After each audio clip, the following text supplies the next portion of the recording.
Welcome to Storycomic Presents, where we interview amazing storytellers and artists. This is episode 367. I'm your host, Barney Smith of Storycomic.com, and we're honored to have with us the internationally revered cybersecurity expert, first female chief information officer for the White House, proud mother and author, Theresa Payton. Hi, Theresa. how are you doing? Thanks for having me. And the internationally revered, maybe you need a disclaimer there, like revered by some, feared or hated by some others. I don't know.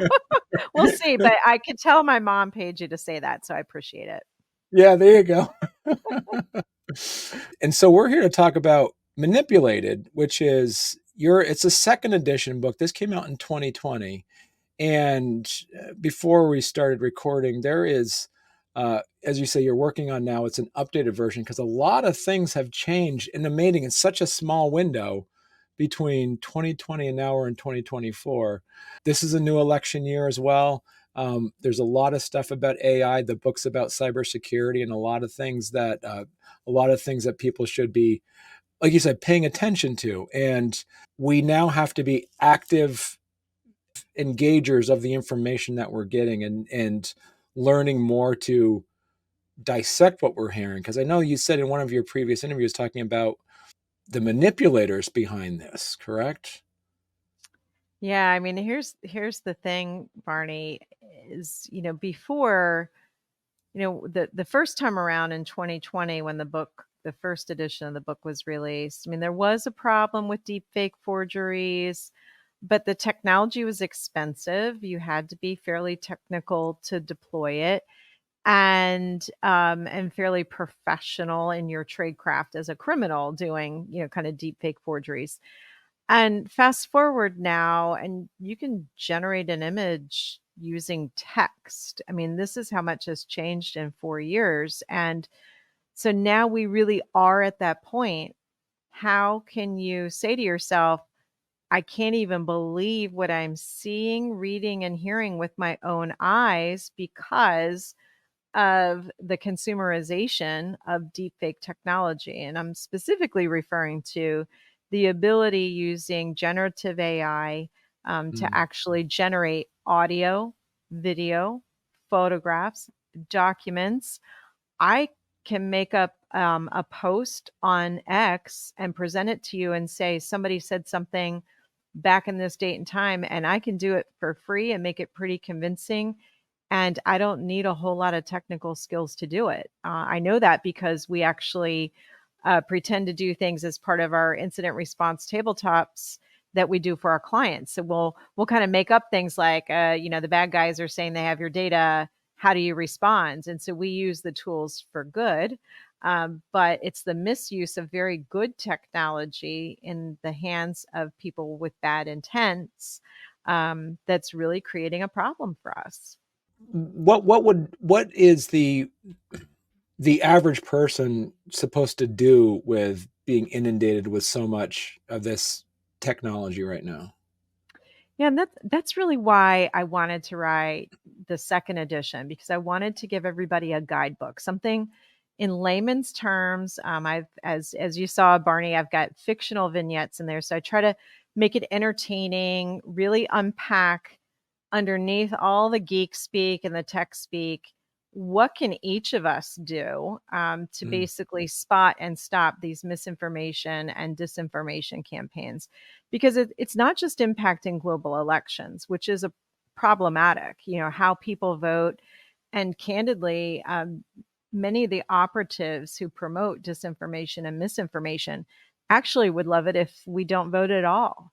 And that's when they win, right? And so we can make up our own minds. The idea that somebody who is a bad person with misinformation and disinformation makes good people vote incorrectly, I don't necessarily subscribe to that theory, although they could make us feel very strongly about an issue and doing it on mistruths, right? But really, in the end, they're making a ton of money based on our engagement, disagreeing with each other, or saying, aha, I knew it all along. And if in the process, they can get you and I to decide what's the point of voting, and we become disenfranchised and we give up our hard fought won freedom to vote, they win. Democracy dies a little or a lot when we're disenfranchised, and they win. And so my goal with this guidebook was to kind of unpack how the tradecraft works so that people can spot it and stop it, that they can make up their own minds. But most importantly, kind of the two things I want people to take away is don't allow misinformation and disinformation to ruin your relationships with other people. When I hear that people stop talking to people they work with or family members, my heart is broken because then the Mm. bad people won. And then two, don't ever let somebody disenfranchise you into thinking that your vote doesn't matter. Your vote absolutely does matter. And so I wanted to give everybody, young and old, this guidebook, not only to spot and stop it for themselves, but to help everybody around them, because it is a real challenge to you see something. I mean, I see stuff all the time and I think, that can't be real. And of course, I'll go through my processes that I've learned through doing the research for the first edition and the second edition of this book. And I think, but everybody's so busy. Who has the time to do this? Right. And then, last thing, if it does open up a conversation, Barney, where people talk to their elected officials and say, we need guardrails, or you mentioned you're a radio station owner now, and we need news media to say, hey, here's our terms and conditions. If something has been generated using deepfake technology, predictive analytics, etc., we are going to disclose it, and we're going to require everybody who does an ad on this station to disclose it. We're going to require anybody who says they're a reporter to disclose that they use ChatGPT to help them write their story, or whatever it is. We have to have disclosure, and that's where the guardrails start to form, is if we can do this in a grassroots way. If we're waiting for laws to be passed to save us, Superman's not coming. When you wrote this in 2020, did putting on your 2020 hat, is this where we are in 2024? Would you have safely predicted the how technology has increased at this rate, or are you also surprised about how quickly chat gpt and predicted, like you said, predictive AI and deep fake technology has become more accessible? The one thing that I got wrong is I knew that we would be focused on more of the deepfake technologies. I called years ago that deepfake would actually become a household word, and I actually said it on.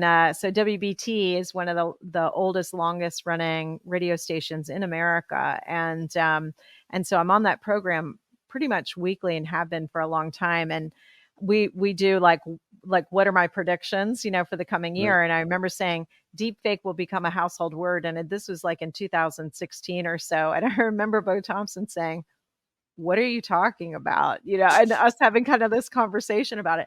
And so I knew that the consumerization of generative AI was around the corner. But what's interesting is I really thought, because if you think about a book that comes out April 2020, really it's going to press with finalizations in the end of 2019, right?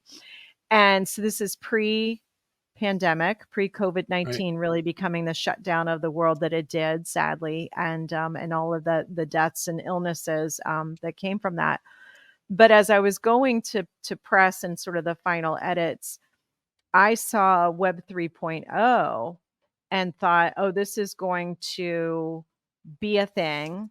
And we're going to get pushed one way or another into Web 3.0. And so, for those of you that are following along and saying, what are Barney and Theresa talking about? That would be things like a metaverse, a virtual reality place where virtual reality, extended reality, today's reality gets so blended, you kind of don't know what end is which, right? And when it starts and when it ends. And I really thought that was going to leapfrog a little bit, and that it would actually pull generative AI and predictive AI analytics with it.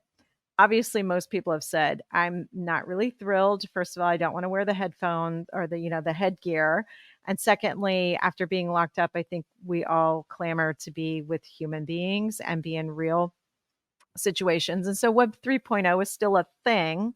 But interestingly enough, ChatGPT, all they did was put a conversational face on technology that had been around. And the next thing you know, I mean, it's hard for people to remember life without it at this point for some Right. people, right? Right. So I would say that's an area I got wrong because I really thought it would be pulled along. But now that it's there, and so Web 3.0 isn't as much in the forefront, it's still around, it's not going anywhere.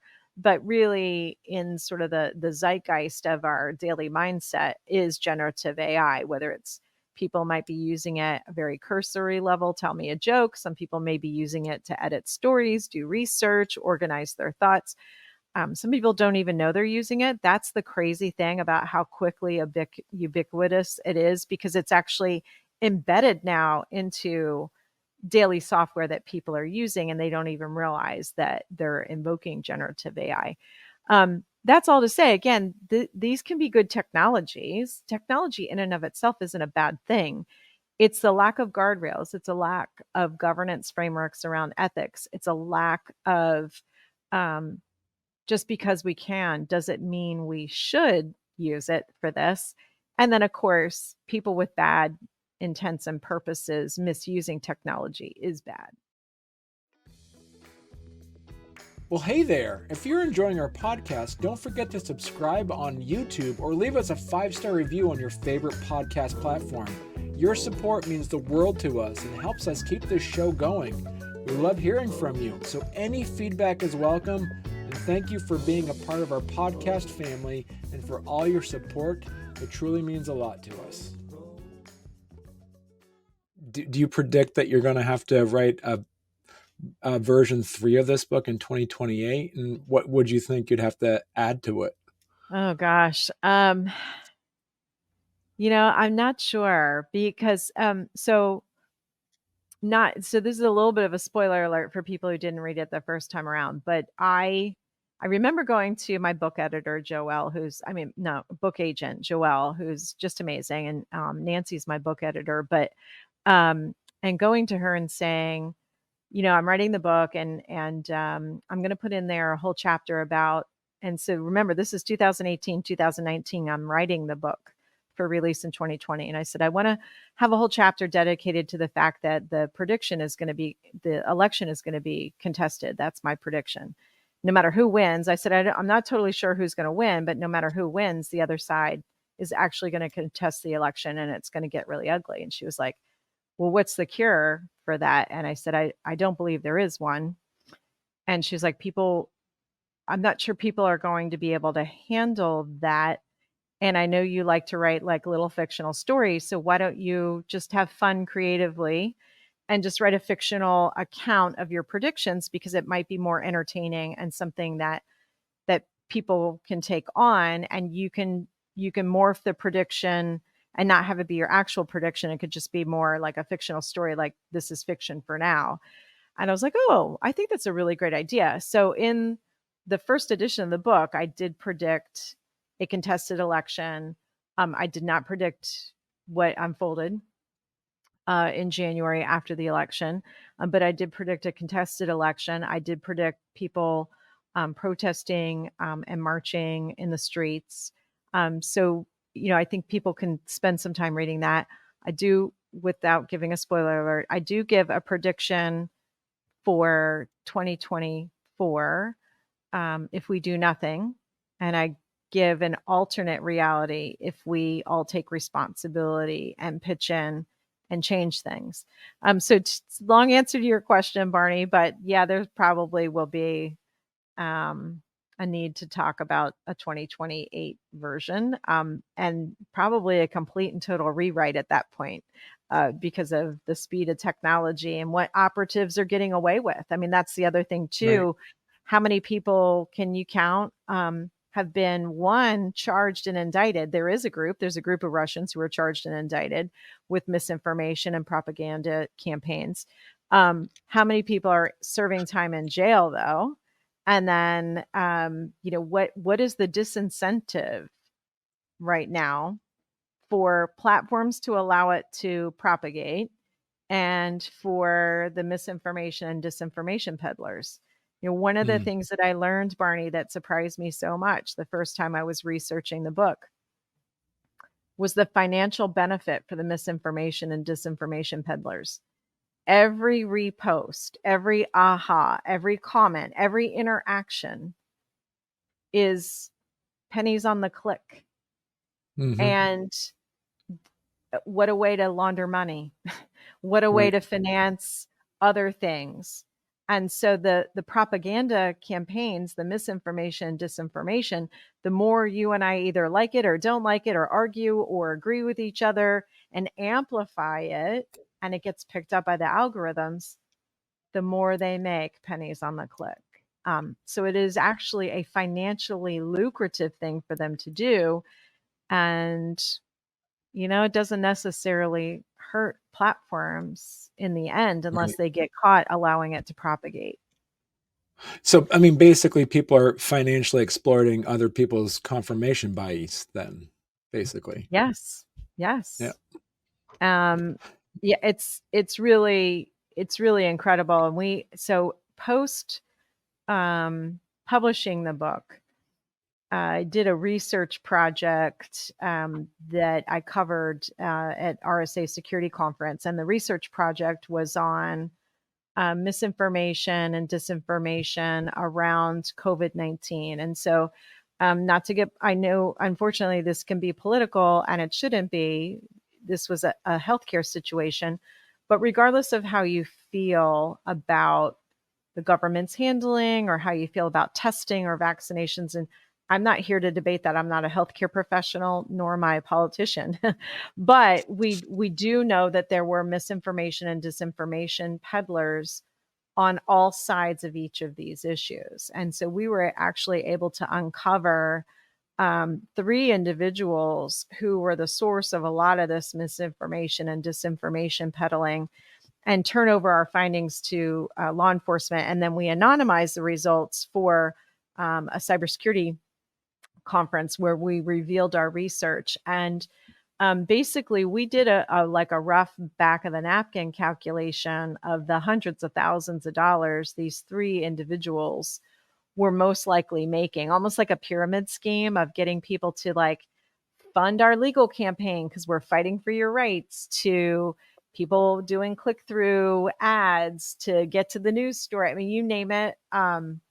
People were financing stuff for these three individuals and don't even know it. And Right. so that to me was, so who needs nation states when you have your own citizens in your own country who are like, hey, there's money to be had here on arguing for and against. And they literally were doing things both for and against different positions on COVID-19.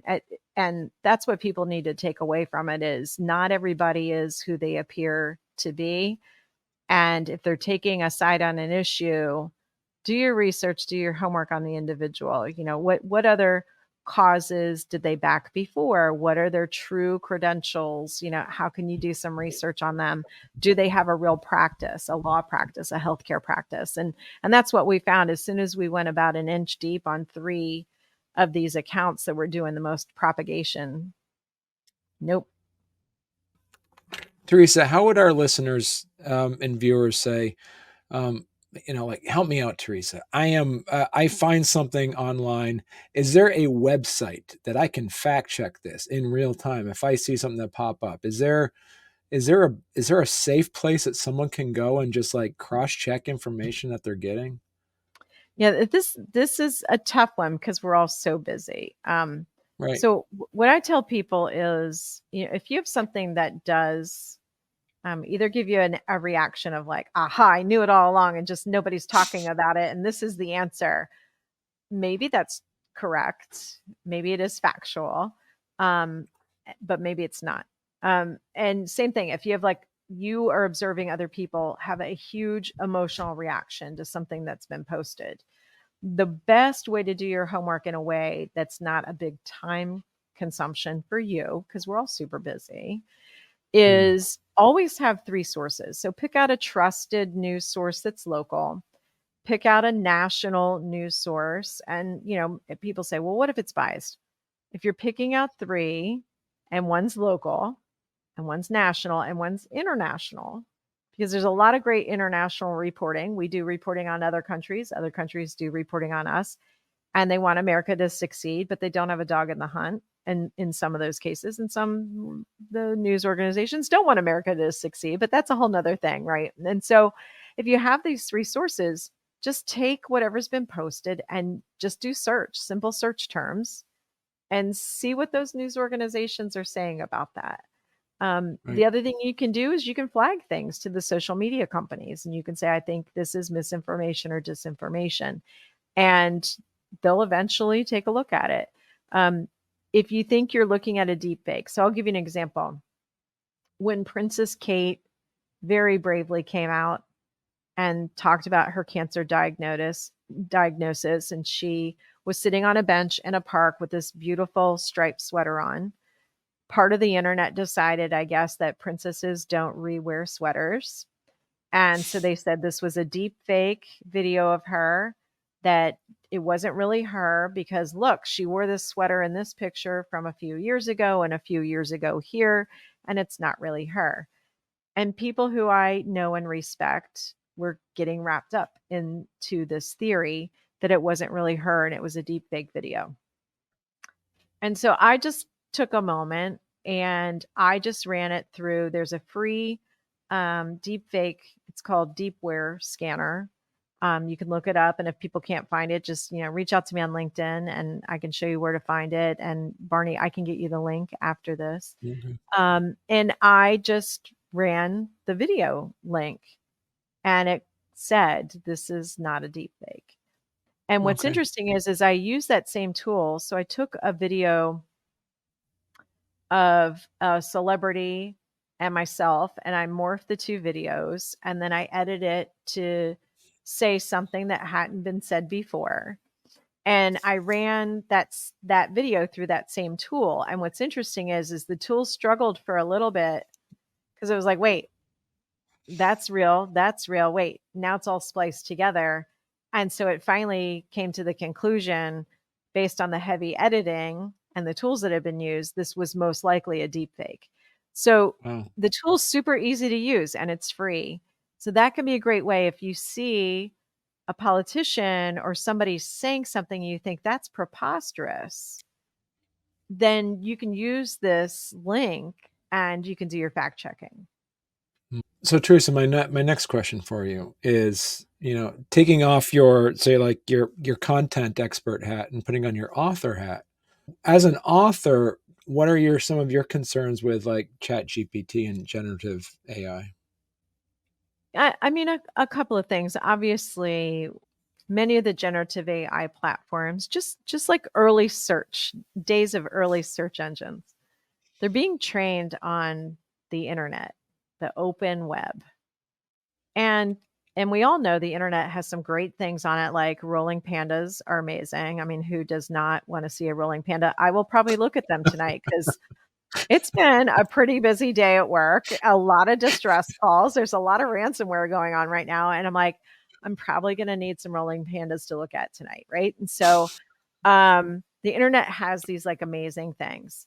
It also has a dumpster fire of stuff that nobody manages. Like maybe there's like a little ring around it, like a fire ring around it to try and make sure it doesn't contaminate everything else. But it's there. And guess what? Like nobody tells ChatGPT, don't look at the dumpster fire. It's just like go to the internet. Yeah. And just like we try to teach our young children, Barney, you've got kids, I've got kids. And it's like, just because the internet presents that to you as an answer, it doesn't mean it's true. And so now with ChatGPT, it behaves like an authoritative source, but what was the source of its data? I love rolling pandas and I'll take those all day long. But the dumpster fire that's out there, I don't really want that presented as fact. I did a little test case. I'll give you a quick example, Barney. So I actually asked the generative AI platforms, tell me everything you know. And I made up a programming language name that I knew did not exist. Tell me everything you know about this programming language. I made up a name. And I said, tell me about the founder. Why did they create it? Is it popular? What are the pros and cons? And what are some things to watch out for? And do you have to be a skilled programmer to use this programming language? And it completely made everything up, made up the founder, made up source. And I said, cite your sources. Sources were all made up. And so I said to it, you made this up. There is no such thing, correct? And it paused. So it was quick to give me, Blarney. And then it Right. paused when I was like, wait a minute, you made all this up. And it literally did. You know how you have people in your life that are like, when you say, like, what you just did really hurt my feelings, and they're like, I'm sorry it landed on you that way. Like, the sorry is really, I'm sorry that you have a problem. I'm Right. not the problem, you're the right. And so it literally did that to me. And it said, I'm sorry you misunderstood. Yeah, and then it basically kind of lawyered up on me on, like, if you read my terms and conditions and blah blah blah blah blah. And I said, this is really a problem. And it just, like, literally did it again. And so we all have to remember, no matter how fast and speedy, and in some regards how, quote, intelligent the tool seems to be, at the end of the day, the technology was created by humans. Engineers are humans. And we're only as good as the humans who have conscious and unconscious biases and the requirements they were given. And we just all have to remember that. And remember, what is the data lake that it was trained on? It's not Mm. all rolling pandas, sadly. I think Yeah. I think the internet would be a better place if it was really just mostly about rolling pandas. I mean, look it up tonight, Barney. You're going to see what I'm talking. Just type in rolling pandas and you'll be happier. I will be. I remember when the internet first started, it was the hamster dance. I mean, that Oh, the was, hamster dance. Oh, and see, now I yeah. got that tune in my head. Yeah. See that tune that was from the Robin Hood, Yes. cartoon. Yeah. Well, this has been great, Teresa. Thank you so much for coming on. I've and really enjoyed the conversation, and I'm really looking forward to, as I say, I'm cautiously optimistic for our future with our Mhm. technology. So, and being an active researcher, I guess, in all things that you're looking at on the internet too. Yeah, absolutely. And you know what? For people who, if you want to know, if you want to jump to the end and read the positive outcome that I foresee if we work on the guardrails, if we work together, if we promote critical thinking and digital literacy on all ages. And so this is regardless of your creed and your belief system. This is for all ages. Um, I've got a happy ending for us. Hmm. So people could always, like, jump to the end, read the happy ending, and then go back and read what we need to do to get to the happy ending. Perfect. Well, thank you so much, Teresa. Thanks for having me.